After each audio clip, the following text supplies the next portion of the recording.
maraming mukha ng isang institusyon, ang buhay at legasiya ni Boots Anson Roa. Una, panimula, isang haligi ng industriya. Sa mayamang kasaysayan ng pelikulang Pilipino may mga pangalang hindi lamang sumikat kundi naging institusyon. Mga haliging nagpatibay sa pundasyon ng industriya at nagsilbing tanglaw para sa mga sumunod na henerasyon. Isa sa mga natatanging pangalang ito ay si Boots Anson Roa. Higit pa sa pagiging isang batikang aktres na hinangaan mula pa nung huling bahagi ng dekada 60, si Anson Roa ay isang figura ng integridad, talino at serbisyo. Ang kanyang karera ay hindi nasukat lamang sa bilang ng mga pelikulang kanyang pinagbidahan o sa dami ng mga parangal na kanyang natanggap. Ito ay isang salaysay ng isang babaeng nagtagumpay na pag-isahin ang sining ng pag-aarte, ang responsibilidad ng pagiging ina at asawa, ang tawag ng serbisyo publiko, at ang pagiging isang leader sa komunidad na kanyang minahal. Ang kanyang kwento ay hindi lamang pagbabalik tanaw sa ginintuang panahon ng pelikulang Pilipino, kundi isang malalim na pagsusuri sa buhay ng isang individual na nagpamalas ng pambihirang husay, paninindigan at dedikasyon. Mula sa pinilakang tabing hanggang sa mga bulwagan ng akademya at mga tanggapan ng mga pundasyong pangkawanggawa, ipinakita ni Boots Anson Roa ang tunay na kahulugan ng pagiging isang artista ng bayan. Isang alagad ng sining na ang impluensya ay umabot sa labas ng 4 na sulok ng entablado at kamera. Ang dokumentong ito ay naglalayong ayusin at palawakin ang naratibo ng kanyang buhay, na nananatiling tapat sa mga katotohanan habang binibigyang linaw ang bawat yugto na humubog sa kanyang pagkatao at legasya. Ikalawa, mga unang taon at saligang pamilya. Si Maria Elisa Anson, na mas makikilala ng publiko sa kanyang pangalang panentablado na Boots Anson Roa, ay isinilang noong ika-30 ng Enero, 1945 sa lungsod ng Maynila. Ang sining ay hindi na bago sa kanyang dugo. Siya ay anak ng kinikilalang aktor noong kanyang kapanahunan, si Oscar Moreno at ni Belen Cristobal. Bilang panganay sa 4 na magkakapatid, maagang namulat si Boots sa isang mundong umiinog sa sining at pagganap. Ang impluensya ng kanyang ama ay naging isang mahalagang salik sa landas na kanyang tatahakin. Bagamat sa simula ay mayroon siyang ibang pangarap. Ang kanyang formal na edukasyon ay hinubog sa isa sa mga prestihiyosong paaralan sa bansa, ang Assumption Convent, kung saan niya tinapos ang kanyang elementarya at sekundarya. Sa panahong ito, isang naiibang bokasyon ang unang kumatok sa kanyang puso, ang pangarap na pumasok sa kumbento at maging isang madre. Ang pagnanais na ito ay nagpapakita ng isang malalim na aspeto ng kanyang pagkatao, isang likas na inklinasyon tungo sa paglilingkod at espiritualidad. Subalit, tila may ibang plano ang tadhana para sa kanya. Ipinagpatuloy niya ang kanyang pag-aaral sa kolehiyo sa Universidad ng Pilipinas, kung saan siya kumuha ng kursong Bachelor of Arts, Major in Speech and Drama. Ang pagpili sa kursong ito ay isang malinaw na indikasyon na ang kanyang landas ay unti-unti nang bumabaling patungo sa siningang komunikasyon at pagtatanghal, mga kasanayang magiging pundasyon ng kanyang magiging matagumpay na karera. Bago pa man niya tuluyang yakapin ang daigdig ng showbiz, isang mahalagang kabanata sa kanyang personal na buhay ang naganap. Noong 5 ng Hunyo, 1964, sa Assumption Church sa Maynila, ipinag-isang dibdib siya kay Pete Roa. Ang maagang pag-aasawa ay hindi naging hadlang sa kanyang mga pangarap. Sa halip, ito ay nagbigay sa kanya ng panibagong inspirasyon at responsibilidad. Biniyayaan sila ng 4 na supling, sina Leia, Joey, Chiki at Ben. Ang pagiging asawa at ina ay isang papel na kanyang ginampanan ng buong husay, kaalinsabay ng unti-unting pag-usbong ng kanyang bituin sa industriya ng pelikula. Ikatlo, pagsikat sa pinilakang tabing at pagbuo ng imahe. Ang pagpasok ni Boots Anson Roa sa mundo ng pelikula ay tila isang natural na transisyon. Isang pagpapatuloy sa legasiya ng kanyang ama. Nagsimula siyang sumikat bago matapos ang dekada 60. Isang panahon ng masiglang produksyon ng pelikula sa bansa. Agad siyang nakilala sa kanyang angking ganda, talino sa pag-arte, at isang presensyang kagalang-galang sa kamera. Mabilis siyang naging isa sa mga paboritong leading lady ng mga pinakasikat na aktor ng panahong iyon. Ang kanyang unang nominasyon bilang Best Actress mula sa Filipino Academy of Movie Arts and Sciences, FAMAS, ay isang maagang pagkilala sa kanyang talento. Bagamat hindi niya kaagad na iuwi ang tropeyo, ang nominasyong ito ay nagsilbing pambukas pinto para sa mas marami at mas malalaking proyekto. Ito ang nagpatunay na hindi lamang siya isang magandang mukha sa industriya, kundi isang seryosong aktres na may kakayahang magbigay buhay sa mga komplikadong karakter. Isang kapansin-pansing tagumpay ni Boots Anson Roa ay ang kanyang kakayahang mapanatili ang isang malinis at kagalang-galang na imahe sa gitna ng nagbabagong tanawin ng pelikulang Pilipino. Sa pagpasok ng dekada 70, nagsimulang lumaganap ang mga pelikulang may mas mapangahas na tema. Nakalaunay tinaguri ang bomba films. Sa kabila ng trend na ito, nanatili siyang tapat sa pagganap sa mga papel na nagpapakita ng dignidad at mabuting asal. Ang kanyang wholesome image ay hindi lamang isang personal na paninindigan, kundi isang tatak na minahal ng manonood. Naging simbolo siya ng isang uri ng kagandahan at talento na hindi nangangailangan ng sensualidad upang mapansin. Isang katangiang lalong nagpatibay sa respeto sa kanya ng publiko at ng kanyang mga kasamahan sa industriya. Ikaapat, ang ginintuang dekada ng karera. Ang dekada 70 ang maituturing na ginintuang panahon sa karera ni Boots Anson Roa. Sa loob ng 10 taong ito, sunod-sunod ang kanyang naging mga pelikula kung saan naipamalas niya ang kanyang versatility bilang isang aktres. Nakatrabaho niya ang halos lahat ng mga pangunahing aktor at direktor, at ang kanyang pangalan ay naging kasing kahulugan ng kalidad at tagumpay sa takilya. Narito ang ilan sa mga mahahalagang pelikula na bumuo sa kanyang filmography sa panahong ito, na nagpapakita ng lawak ng kanyang kakayahan. Ikipat, 1,969, Darna at ang Planet Man at ang Kawatan, Adriana at Leslie. Ang mga proyektong ito ang nagpatatag sa kanyang estado bilang isang A-list leading lady. 1,970, Sino ang Aking Ina, Wanted, Perfect Mother, Santiago at Living Doll.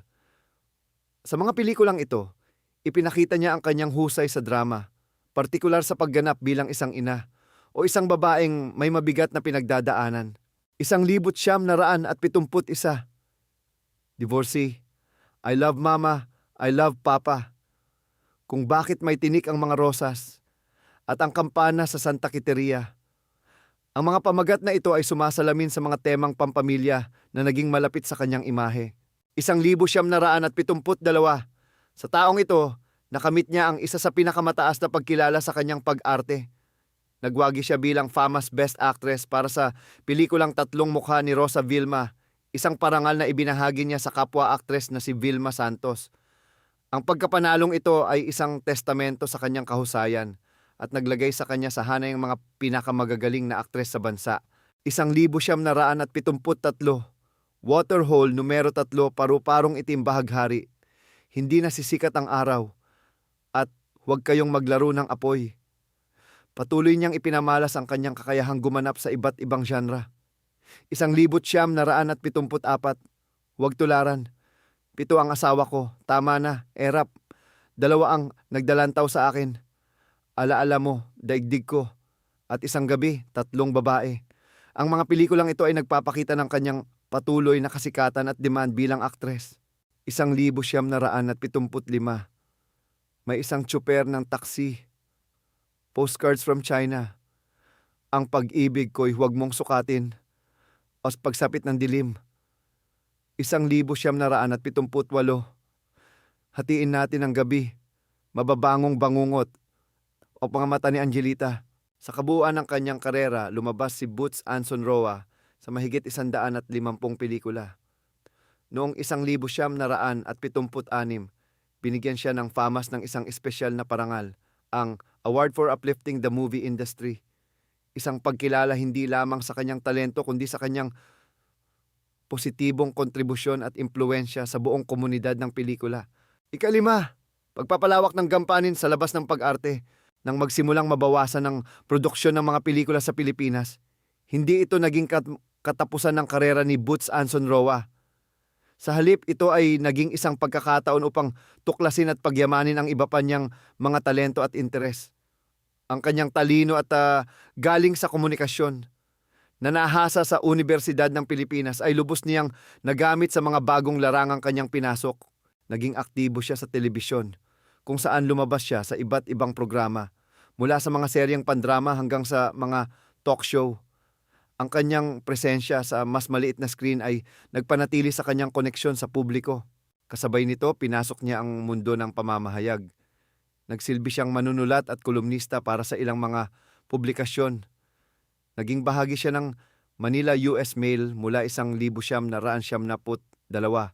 hanggang 1973 at ng issue noong 1978. Ang kanyang pinakamatagal na kontribusyon ay sa Philippine Daily Inquirer, kung saan nagsimula siyang magsulat noong 1975 at nagpatuloy hanggang sa kasalukuyan. Sa kanyang mga sinusulat, ibinahagi niya ang kanyang mga pananaw sa iba't ibang usapin, mula sa sining at kultura hanggang sa mga isyong panlipunan.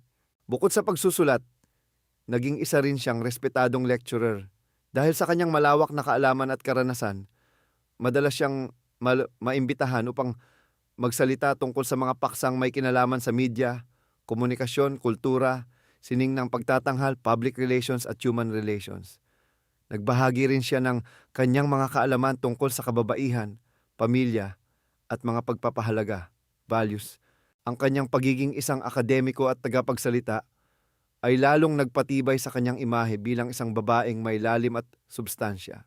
Ika-6, serbisyo publiko at pamumuno sa komunidad. Ang pagnanais ni Boots Anson Roa na maglingkod, na unang naipahayag sa kanyang pangarap na maging madre, ay natagpuan ang katuparan nito sa pamamagitan ng malawakang pakikilahok sa mga gawaing pangkawanggawa at serbisyo publiko. Ginamit niya ang kanyang pangalan at impluensya upang itaguyod ang mga advokasyang malapit sa kanyang puso. Ang kanyang dedikasyon sa serbisyo ay makikita sa mga posisyong kanyang hinawakan sa iba't ibang organisasyon. National Commission on the Rehabilitation of the Disabled. Nagsilbi siyang director at board member noong 1979 kung saan tumulong siyang isulong ang kapakanan ng mga taong may kapansanan. UPPGH Medical Foundation. Mula 1979 hanggang 1981, naging director siya ng pundasyong ito na sumusuporta sa mga pangangailangang medikal ng Philippine General Hospital. Filipino National Red Cross.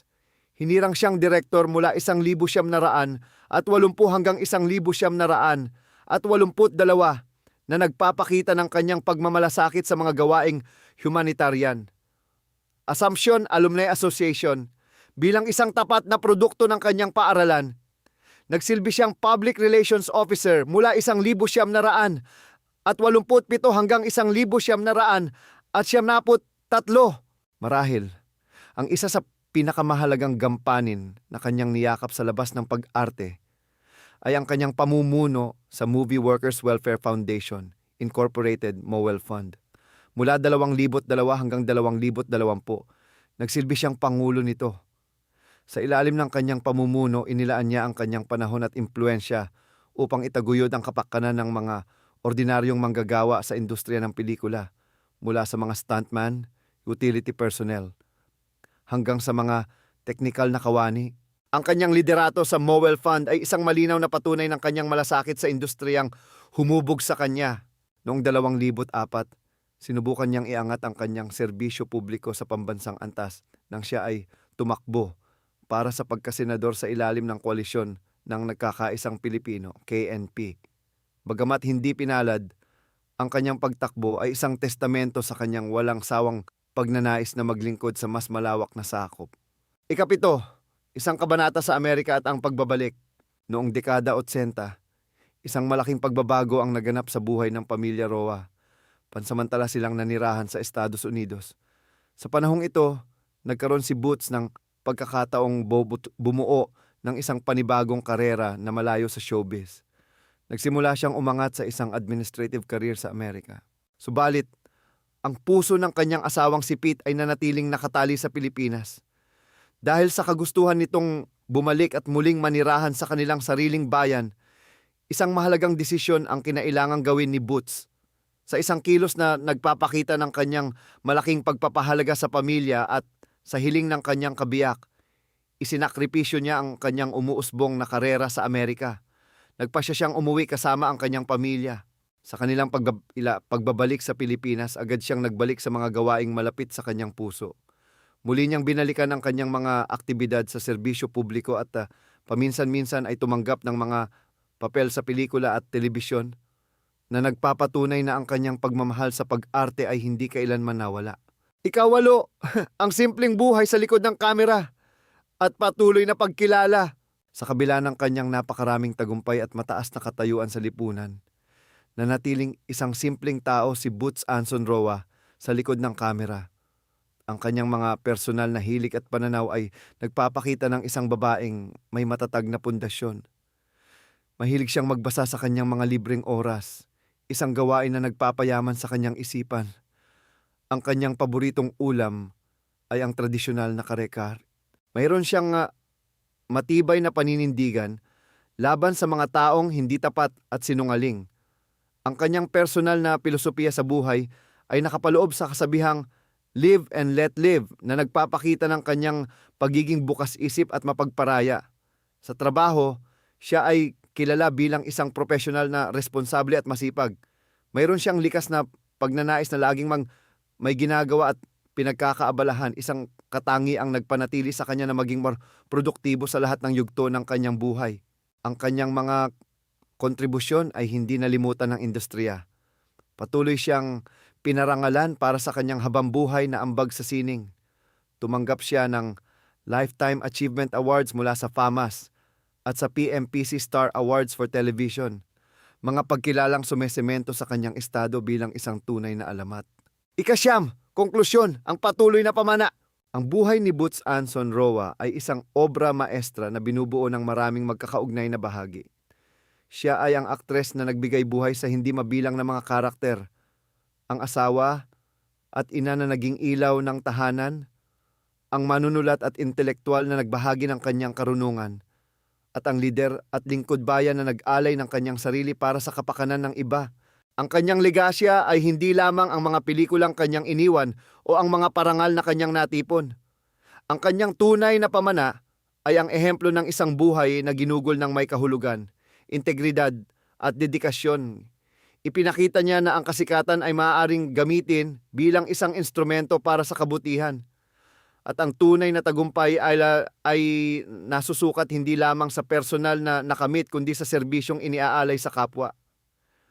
Sa patuloy na pag-ikot ng mundo ng showbiz, ang pangalan ni Boots Anson Roa ay mananatiling nakatatak bilang isang institusyon, isang huwaran ng kahusayan, dignidad at serbisyong walang kapantay.